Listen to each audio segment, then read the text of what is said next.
এপলিনা টাইমিটলৈ স্বাগতম জনাইছো আৰু এই মুহূৰ্তত এটা ডাঙৰ খবৰ লৈ আনিছো শংকৰজ্যোতি বৰুৱা গ্ৰেপ্তাৰক লৈ উজনি অসমত উত্তপ্ত পৰিস্থিতিৰ সৃষ্টি হৈছে সকলোৱে প্ৰতিবাদ সাব্যস্ত কৰিছে শংকৰজ্যোতি বৰুৱাক মুক্তিৰ দাবী তুলিছে কিন্তু আসু মনে মনে আছে আসু কিয় মৌনতা অৱলম্বন কৰিছে সেই সন্দৰ্ভত আজি আসুৰ সভাপতিয়ে কৈছে কি বহিষ্কাৰৰ ভয়ত আসুৰ পৰা ওলাই যোৱা ছাত্ৰ নেতাক লৈ মূৰ নঘমাই ছাত্ৰ সন্থাই এয়া স্পষ্ট কৰি দিছে শংকৰজ্যোতি বৰুৱা সন্দৰ্ভত আসুৱে কোনো ধৰণৰ সিদ্ধান্ত নলয় বা আসুৱে কোনো ধৰণৰ মাত নামাতে এই কথা স্পষ্ট কৰি দিছে আজিৰ দিনটোত আসুৰ তৰফৰ পৰা কোনে দখল কৰিবলৈ গৈছিল অনা অসমীয়াৰ পেট্ৰল পাম্প দুটা পক্ষৰ এটা ব্যক্তিগত সংঘাত আৰু এই সংঘাতত শংকৰজ্যোতি বৰুৱা কিয় সোমাইছিল অৱশ্যে এই সন্দৰ্ভতো কৈছে যিগৰাকী বিতৰ্কিত যুৱতী তনু চাহিৰ প্ৰসংগ উত্থাপন হৈছে তনু চাহিৰ সন্দৰ্ভতো তনু চাহিয়ে যদি প্ৰকৃততে অসমীয়াক অপমান কৰিছে তেনেহলে তনু চাহিৰ বিৰুদ্ধে ব্যৱস্থা গ্ৰহণ কৰিব লাগে আৰু কি মন্তব্য কৰিছে আসুৰ সভাপতিগৰাকীয়ে লৈছে এই মুহূৰ্তত টাইম এডৰ দৰ্শকৰ বাবে ব্ৰেকিং নিউজ দুলিয়াজানৰ বিএনসিং পেট্ৰল পাম্পক ঘটনাক লৈ আসুৰ প্ৰতিক্ৰিয়া আসুৱে আজি প্ৰথমবাৰৰ বাবে প্ৰতিক্ৰিয়া প্ৰকাশ কৰিছে শংকৰজ্যোতি বৰুৱা গ্ৰেপ্তাৰ সন্দৰ্ভত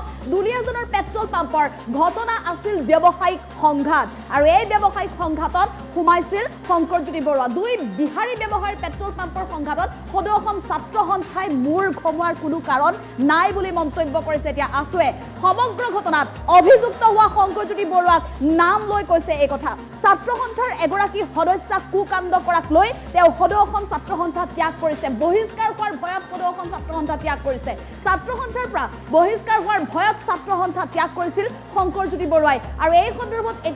এতিয়াও আদালতত আইনী যুঁজ চলি আছে এতিয়াও আসুৰ তৰফৰ পৰা যি কমিটি গঠন কৰিছিলে সেই কমিটিয়ে এতিয়াও দ্বিতীয়খন প্ৰতিবেদন দাখিল কৰিবলৈ বাকী আছে সদৌ অসম ছাত্ৰ সন্থাই গঠন কৰি দিয়া তদন্ত সমিতিয়ে এতিয়াও দ্বিতীয়খন প্ৰতিবেদন দাখিল কৰিবলৈ বাকী আছে সেই ব্যক্তিজনৰ সন্দৰ্ভত বহু গুৰুতৰ অভিযোগ উত্থাপন কৰা হৈছে গতিকে উৎপল শৰ্মাই এতিয়া এই কথাহে উল্লেখ কৰিছে ছাত্ৰ সন্থাৰ সদস্যৰ সৈতে কুকাণ্ড কৰি অভিযুক্ত হোৱা ব্যক্তিক কোনো ৰক্ষণাবেক্ষণ দিয়াৰ প্ৰশ্নই নাই বুলি মন্তব্য কৰিছে আসুৰ সভাপতিয়ে সদৌ অসম ছাত্ৰ সন্থাই তেওঁৰ সপক্ষে স্থিতি ল'ব বুলি ভবাটো অনুচিত কোনেও নাভাবিব ইয়াৰ ৰাইজক স্পষ্ট কৰি দিছে আসুৰ তৰফৰ পৰা কোনো প্ৰাক্তন ছাত্ৰ নেতাই অনা অসমীয়াৰ পেট্ৰল পাম্প দখল কৰিবলৈ যোৱা নাই অন্য প্ৰাক্তন ছাত্ৰ নেতাৰ সৈতে নিমিলাব শংকৰজ্যোতি বৰুৱাক প্ৰাক্তন ছাত্ৰ নেতাসকলক কোনোবা প্ৰতিষ্ঠিত হৈছে কোনোবা হোৱা নাই কিন্তু কাম কৰি খাইছে শ্ৰম কৰি খাইছে এনেধৰণে আনৰ ভূমি দখল কৰিবলৈ যোৱা নাই কষ্ট হলেও মৰ্যাদা সহকাৰে জীয়াই আছে কিন্তু অনা অসমীয়াৰ পেট্ৰল পাম্প দখল কৰিবলৈ যোৱা উদাহৰণ নাই ইফালে অসমীয়া জাতিক লৈ তনু চাহিয়ে কৰা মন্তব্যক তীব্ৰ সমালোচনা কৰিছে আসুৰ নেতাগৰাকীয়ে প্ৰকৃততে যদি তনু চাহিয়ে সেই মন্তব্য কৰিছে তেনেহলে কঠোৰ ব্যৱস্থা গ্ৰহণ কৰিব লাগে অসমীয়া জাতিক অপমান কৰা কাৰ্য কোনো পধ্যেই গ্ৰহণযোগ্য নহয় এই মন্তব্যও কৰিছে আসুৱে যদিহে অসমীয়া জাতিক স্পষ্টভাৱে অপমান কৰিছে তেন্তে আৰক্ষীয়ে কঠোৰ ব্যৱস্থা গ্ৰহণ কৰিব লাগে নাম নোলোৱাকৈ এই প্ৰাক্তন ছাত্ৰ নেতা শংকৰজ্যোতি বৰুৱাক তুলা ধুনা দিছে আসুৰ সভাপতি উৎপল শৰ্মাই আজিৰ দিনটোত এয়া প্ৰথমবাৰৰ বাবে দুলিয়াজানৰ বিএনসিং পেট্ৰল পাম্পৰ যি সংঘাত সেই সংঘাত সন্দৰ্ভত প্ৰথমবাৰলৈ মুখ খুলিছে আসুৰ সভাপতিগৰাকীয়ে কেইবাটাও গুৰুত্বপূৰ্ণ মন্তব্য কৰিছে যেটো সম্প্ৰতি ৰাজ্যত চলি আছে এই বিষয়টোক লৈ চৰ্চা আৰু সমগ্ৰ ৰাজ্যই এতিয়া প্ৰশ্ন কৰিছে যে আসুৱে কিয় কোনো ধৰণৰ মতামত দিয়া নাই বা কোনো ধৰণৰ সিদ্ধান্ত কিয় গ্ৰহণ কৰা নাই ইতিমধ্যে আসুৰ এই মৌনতা সন্দৰ্ভত আজি উৎপল শৰ্মাই মন্তব্য কৰিছে আসুৰ সভাপতিগৰাকীয়ে মন্তব্য কৰিছে যে শংকৰজ্যোতি বৰুৱা যদিও আসুৰ পৰা ওলাই যোৱা এগৰাকী প্ৰাক্তন সদস্য হয় প্ৰাক্তন ছাত্ৰ নেতা হয় কিন্তু সেইগৰাকী প্ৰাক্তন ছাত্ৰ নেতাৰ সৈতে আসুৰ পৰা ওলাই যোৱা বা আসুৰ পৰা অব্যাহত লোৱা অন্য প্ৰাক্তন নেতাৰ সৈতে তুলনা নকৰিব কিয়নো অন্য প্ৰাক্তন নেতাসকলে বিএনসিং পেট্ৰল পাম্পে হওক বা অন্য স্থান দখল কৰিবলৈ যোৱা উদাহৰণ নাই কিন্তু শংকৰজ্যোতি বৰুৱাই সেই পেট্ৰল পাম্প দখল কৰিবলৈ গৈ অভিযুক্ত হৈহে হেণ্ডকাফ পিন্ধিব লগা হৈছিল আৰু ইয়াৰ উপৰি উল্লেখ কৰিব লাগিব অন্যান্য যিসকল প্ৰাক্তন ছাত্ৰ নেতা আছে তেওঁলোকে কষ্ট কৰি খাইছে কোনোবাই যদি ব্যৱসায়ৰ জৰিয়তে প্ৰতিষ্ঠিত হৈছে কোনোবাই কৃষি কৰ্মৰ জৰিয়তে প্ৰতিষ্ঠিত হৈছে কোনোবাই কৰিব পৰা নাই প্ৰতিষ্ঠিত হ'ব পৰা নাই যদিও কিন্তু মৰ্যাদাৰে কাম কৰি খাই আছে ক'তো মাটি দখল কৰিবলৈ যোৱা নাই ক'তো পেট্ৰল পাম্প দখল কৰিবলৈ যোৱাৰ উদাহৰণ নাই কিন্তু শংকৰজ্যোতি বৰুৱাৰ সন্দৰ্ভত নাম প্ৰকাশ নকৰিলেও কিন্তু আসুৰ সভাপতিগৰাকীয়ে এক প্ৰকাৰ স্পষ্টভাৱে উল্লেখ কৰিছে স্পষ্টভাৱে এই কথা বুজাই দিছে যে শংকৰজ্যোতি বৰুৱা সন্দৰ্ভত কোনো ধৰণৰ মতামত নিদিয়ে বা কোনো ধৰণৰ প্ৰসংগক লৈ এই সন্দৰ্ভত কোনো ধৰণৰ বিৰোধিতা নকৰে আৰক্ষীৰ বিৰুদ্ধে মাত নামাতে এনেধৰণে আচলতে মন্তব্য কৰিছে কিন্তু তনু চাহি যিগৰাকী বিতৰ্কিত যুৱতী সেই যুৱতীগৰাকীৰ মন্তব্যক লৈও প্ৰশ্ন উত্থাপন কৰিছে আসুৰ সভাপতিগৰাকীয়ে তেওঁ কৈছে যে যিটো ভিডিঅ' ইতিমধ্যে চৰ্চালৈ আহিছে বা পোহৰলৈ আহিছে সেই ভিডিঅ'টোত যুৱতীগৰাকীয়ে এটা ডাঙৰ মন্তব্য কৰিছে ফ্ৰী মে খানেৱালা লোক বুলি কৈছে এই সব দালাল লোক বুলি কৈছে কিন্তু তেওঁ যুৱতীগৰাকীয়ে প্ৰকৃততে অসমীয়া জাতিক কৈছিল নে যি কেইজন যুৱক সেই সময়ত সংঘাতত লিপ্ত হৈ আছিল তেওঁলোকক কৈছিল যদিহে সেই যুৱক কেইজনক কৈছিল তেনেহলে আসুৰ তৰফৰ পৰা এই কথা স্পষ্ট কৰি দিছে সেই যুৱক কেইজনে অসমীয়া জাতিক প্ৰতিনিধিত্ব নকৰে গতিকে তেওঁলোকৰ বাবে অসমীয়া জাতিৰ বাবে তেওঁলোকে মাত মাতিব আসুৱে মাত মাতিব কিন্তু সেই যুৱক কেইজনৰ বাবে তেওঁলোকে মাত নামাতে আসুৱে মাত নামাতে এই কথা স্পষ্ট কৰি দিছে আৰু প্ৰকৃততে আৰক্ষীয়ে তদন্ত কৰিব লাগে যদিহে তনু চাহিয়ে প্ৰকৃততে অসমীয়া জাতিক ফ্ৰীমে খানেৱালা বুলি কৈছিল অসমীয়া জাতিক দালাল লোক বুলি কৈছিল তেনেহলে তনু চাহিৰ বিৰুদ্ধে ব্যৱস্থা লোৱাটো যুক্তিসংগত আৰু আৰক্ষীয়ে কঠোৰ ব্যৱস্থা গ্ৰহণ কৰিব লাগে চৰকাৰে কঠোৰ ব্যৱস্থা গ্ৰহণ কৰিব লাগে কিন্তু যি কেইজন লোকে তাত কাজিয়াত লিপ্ত হ'বলৈ গৈছিল সেই কেইজন যুৱকক যদি ফ্ৰীমে খানেৱালা বুলি কৈছিল তেনেহলে সেই সন্দৰ্ভত কোনো ধৰণৰ মতামত নিদিয়ে আসুৱে এই কথা স্পষ্ট কৰি দিছে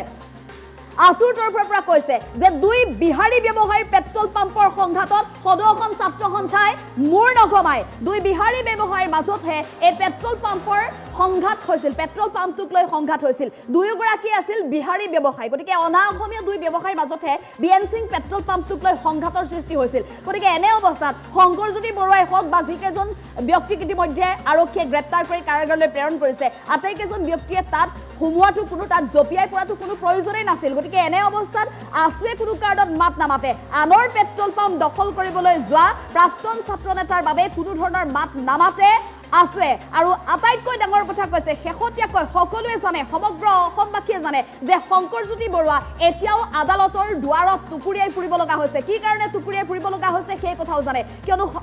ছাত্ৰ সন্থা কৰিবলৈ যোৱা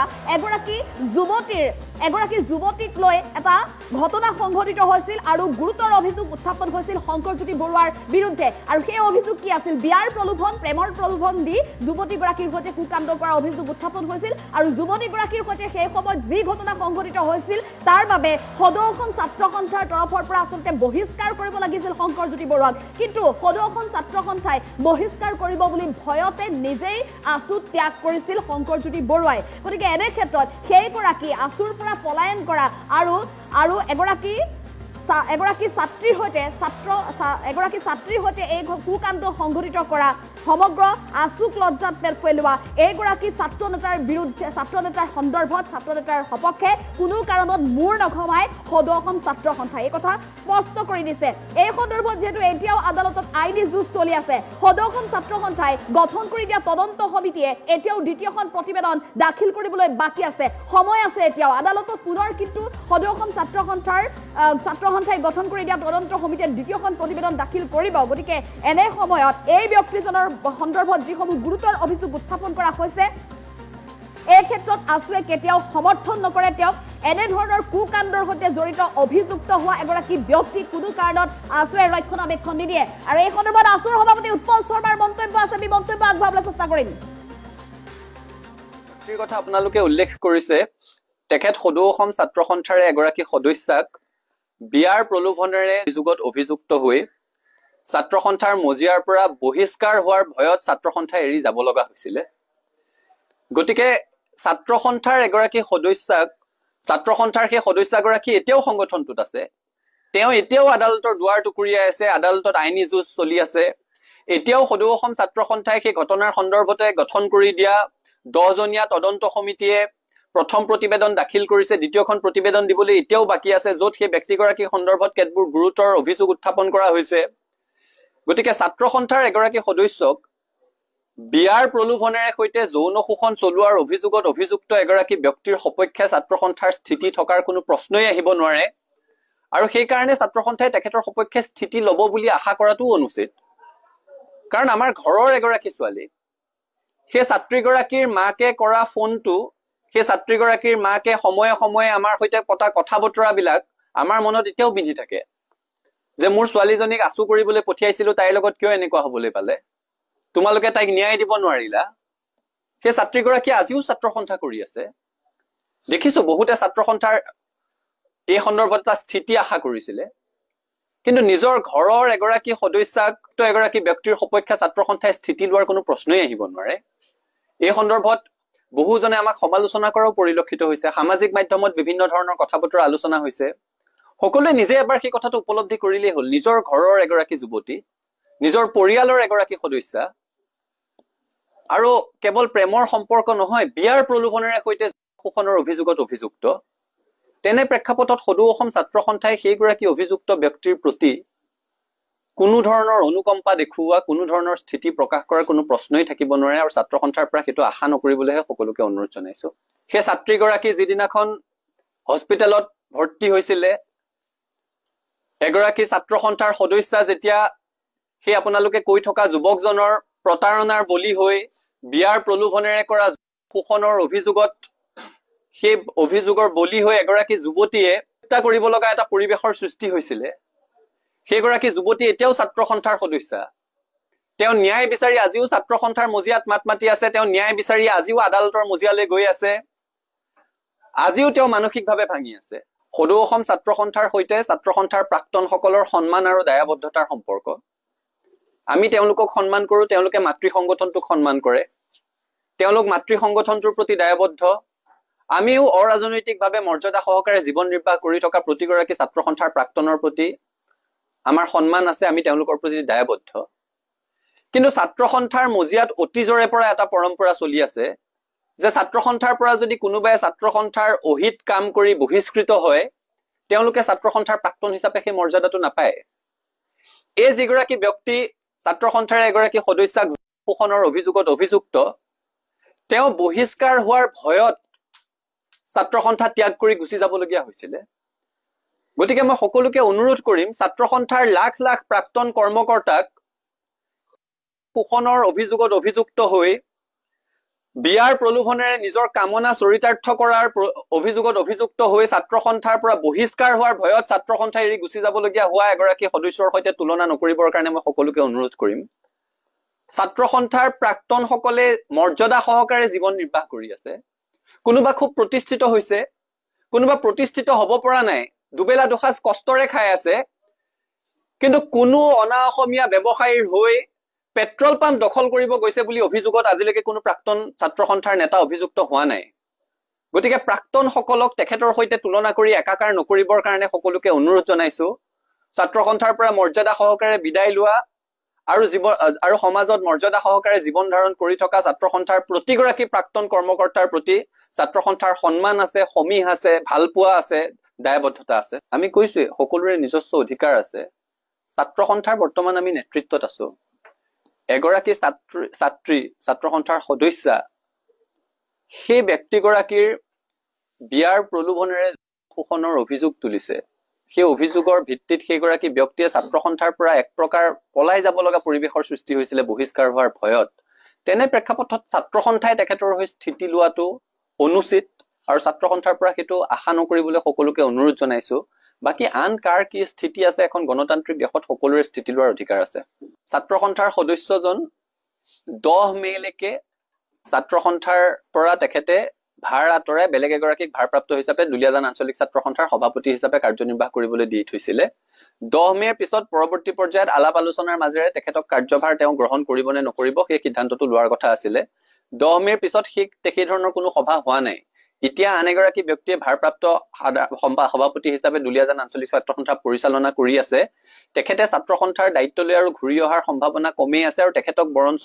কাৰণ দৰ্শোৱাৰ জাননী দিবলৈ ডিব্ৰুগড় জিলা ছাত্ৰ সন্থাক লগে লগে কোৱা হৈছিলে। ডিব্ৰুগড় জিলা ছাত্ৰ সন্থাই আমাক জনাইছে যে তেখেতক কাৰণ দৰ্শোৱাৰ জাননী দিবৰ কাৰণে তেখেতক এতিয়ালৈকে বিচাৰি পোৱা নাই। গতিকে তেখেতক কাৰণ দৰ্শোৱাৰ জাননী দিয়া হ'ব। ছাত্ৰ সন্থাৰ মজিয়াত এই ধৰণৰ কথা কোনো কাৰণত সহ্য কৰা নহ'ব। এটা কথা স্পষ্ট, খিলঞ্জীয়া মানুহৰ অধিকাৰ সুৰক্ষিত হ'বই লাগিব। এতিয়া দেখিছো এটা বিষয়ক লৈ সকলোৰে গা জ্বলিছে, জ্বলাটো উচিত, যে অসমীয়া জাতিক ফ্ৰী মে খানেৱালাহে বুলি কৈছে নেকি? কাৰণ বিহাৰী সম্প্ৰদায়ৰ এগৰাকী ব্যক্তি, যাৰ বিহাৰত বংশোদ্ভৱ, যিখন বিহাৰ স্বাধীনতাৰ 8টা দশক প্ৰায় সম্পূৰ্ণ হোৱাৰ সময়তো দেশৰ আটাইতকৈ অৰ্থনৈতিকভাৱে পিছপৰা ৰাজ্য, যিখন বিহাৰৰ প্ৰথম আৰু প্ৰধান সমস্যাটোৱে হৈছে পলায়ন। তেওঁলোকে তাত কাম কাজ নাই কাৰণে বেলেগ ৰাজ্যলৈ পলায়ন কৰে, শ্ৰম কৰিবলৈ যায়। গতিকে তেনেকুৱা এখন ৰাজ্যৰ বংশোদ্ভৱ এগৰাকী ব্যক্তিয়ে অসমৰ মানুহে ফ্ৰী মে খানেৱালাহে বুলি কোৱা কথাটো কোনো কাৰণত গ্ৰহণযোগ্য নহয়। আৰু যদি জাতিটোৰ প্ৰতি তেনে বিৰূপ মন্তব্য কৰিছে তেতিয়াহ'লে আৰক্ষীয়ে ব্যৱস্থা গ্ৰহণ কৰিব লাগে। আৰক্ষীয়ে তেওঁক সোধপোছ কৰিবলৈ লৈ গৈছিলে, আটক কৰিছিলে, এৰি দিছে এতিয়া। আৰক্ষীয়েও স্থিতি স্পষ্ট কৰা উচিত আচলতে সেই যুৱতীগৰাকীয়ে কি ক'লে তাত। অসমীয়া জাতিক লৈ যদি এই অপমান কৰিছে, কোনো জাতীয় সংগঠনক লৈ যদি এই অপমান কৰিছে, তেতিয়াহ'লে তাৰ বিহিত ব্যৱস্থা গ্ৰহণ কৰিব লাগিব। কিন্তু যদি তেওঁলোকৰ পেট্ৰল পাম্পটো দখল কৰিব যোৱা বুলি যিটো অভিযোগ উত্থাপন কৰিছে, সেই পেট্ৰল পাম্প দখল কৰিবলৈ যোৱা সেই তেওঁলোকৰ প্ৰতিদ্বন্দ্বী ব্যৱসায়িক গোষ্ঠীটো বা সেই ব্যৱসায়িক গোষ্ঠীটোৰ হৈ যোৱা কোনোবা ব্যক্তিক কৈছিলে, তেওঁলোকে কিন্তু জাতিটোক প্ৰতিনিধিত্ব নকৰে, তেওঁলোকে কোনো জাতীয় সংগঠনকো প্ৰতিনিধিত্ব কৰিব নোৱাৰে। গতিকে কাৰ কথা কৈছে এইটো স্পষ্ট হ'ব লাগে। আৰু যদি জাতিটোক লৈ কৈছে কোনো কাৰণত গ্ৰহণযোগ্য নহয়, চৰকাৰে বিহিত ব্যৱস্থা গ্ৰহণ কৰিব।